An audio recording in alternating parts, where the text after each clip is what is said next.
नमस्कार. आज आपण HVAC आणि रेफ्रिजरेशनच्या दुनियेतील एका अशा गोष्टीबद्दल बोलणार आहोत जी दिसायला अगदी छोटी आहे, पण तिचं काम मात्र खूप मोठं आहे. अनेकदा आपलं लक्ष मोठ्या आणि गुंतागुंतीच्या मशीन्सकडे जातं, बरोबर? पण तुम्हाला माहिती आहे का, या मोठ्या सिस्टम्स एकदम सुरळीत चालण्यासाठी काही छोटी उपकरणे पडद्यामागे अत्यंत महत्त्वाची भूमिका बजावत असतात. आजच्या या विश्लेषणामध्ये आपण अशाच एका गेम चेंजर टूलबद्दल जाणून घेणार आहोत, कॅपिलरी ट्यूब कटर. चला तर मग सुरू करूया. आता एक विचार करा, एका चुकीच्या कटमुळे संपूर्ण रेफ्रिजरेशन सिस्टम खराब होऊ शकते का? हो, नक्कीच होऊ शकते. रेफ्रिजरेशन दुरुस्तीमध्ये किती मोठी जोखीम असते याचा आपण अनेकदा विचारच करत नाही. आपल्याला वाटतं, अरे एक छोटीशी चूक काय फरक पाडणार?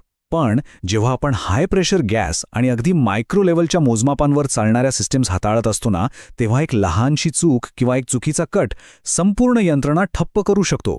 म्हणूनच छोट्या चुकांमुळे कसं मोठं आणि महागडं नुकसान होऊ शकतं हे समजून घेणं खूप गरजेचं आहे. तर सगळ्यात आधी बघूया या कॅपिलरी ट्यूबची नेमकी भूमिका काय असते. मुळात कॅपिलरी ट्यूब म्हणजे काय? तर ही रेफ्रिजरेशन सिस्टममधील एक अतिशय बारीक व्यासाची तांब्याची ट्यूब असते. ही ट्यूब एक्सपान्शन डिव्हाइस म्हणून काम करते.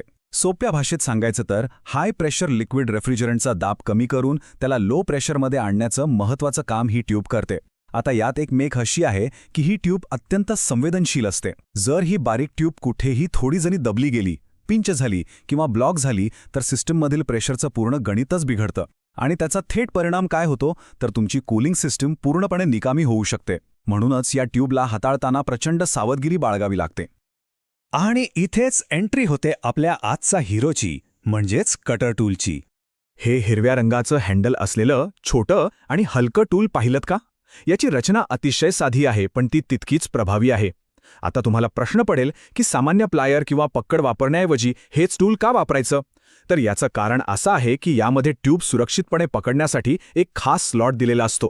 हा स्लॉट ट्यूबला एकदम योग्य स्थितीत धरून ठेवतो आणि ती कापताना तिचा आकार जराही बिघडू देत नाही. हे छोटंसं डिझाईन फीचर अचूक कटिंगसाठी किती महत्त्वाचं आहे हे तुम्हाला लगेच लक्षात येईल.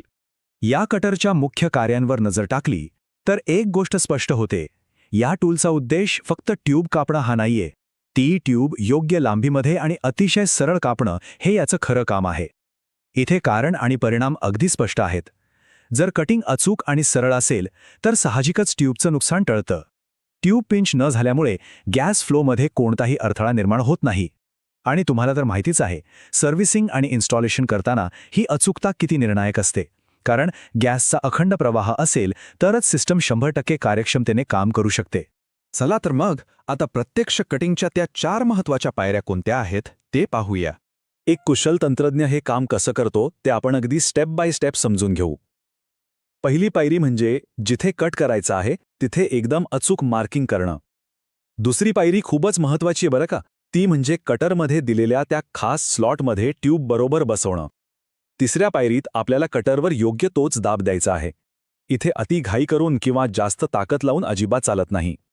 आणि चौथी म्हणजेच शेवटची पायरी म्हणजे या सगळ्या प्रक्रियेनंतर मिळणारा एक अतिशय स्वच्छ आणि परफेक्ट कट. या 4 पायऱ्या योग्य पद्धतीने फॉलो केल्यावरच एक परिपूर्ण रिझल्ट मिळतो. आता वळूया या अचूकतेच्या फायद्यांकडे. या प्रक्रियेचे मुख्य फायदे काय आहेत? योग्य आणि अचूक कटर वापरल्याचा सर्वात मोठा फायदा म्हणजे ट्यूब पिंच होत नाही, म्हणजेच ती दबली जात नाही. हे अत्यंत महत्त्वाचं आहे, कारण जेव्हा ट्यूब पिंच होत नाही तेव्हा रेफ्रिजरंटची सायकल पूर्णपणे स्थिर राहते आणि या स्थिर प्रवाहामुळेच कूलिंग सिस्टम अगदी सुरळीत चालते. दुसरं म्हणजे जेव्हा तुमचं काम पहिल्याच प्रयत्नात इतकं अचूक होतं तेव्हा तुमचा मौल्यवान वेळ आणि खूप सारी मेहनत वाचते. वारंवार दुरुस्ती करण्याच्या त्या कंटाळवाण्या त्रासातून कायमची सुटका मिळते. आहे की नाही हा एक मोठा फायदा? हे सगळं जरी असलं तरी एक अतिशय महत्त्वाचा मुद्दा आपण विसरून चालणार नाही, आणि तो म्हणजे टूलची आवश्यक खबरदारी आणि काळजी. काम करताना कटरवर प्रमाणापेक्षा जास्त दाब देणं महागात पडू शकतं.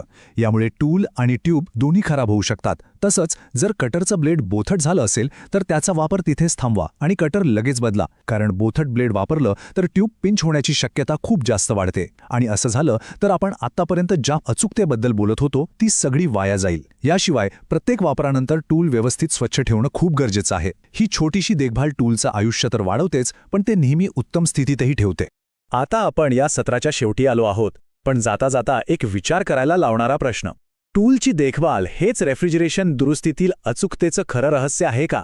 या सगळ्यावरून एक गोष्ट नक्की सिद्ध होते.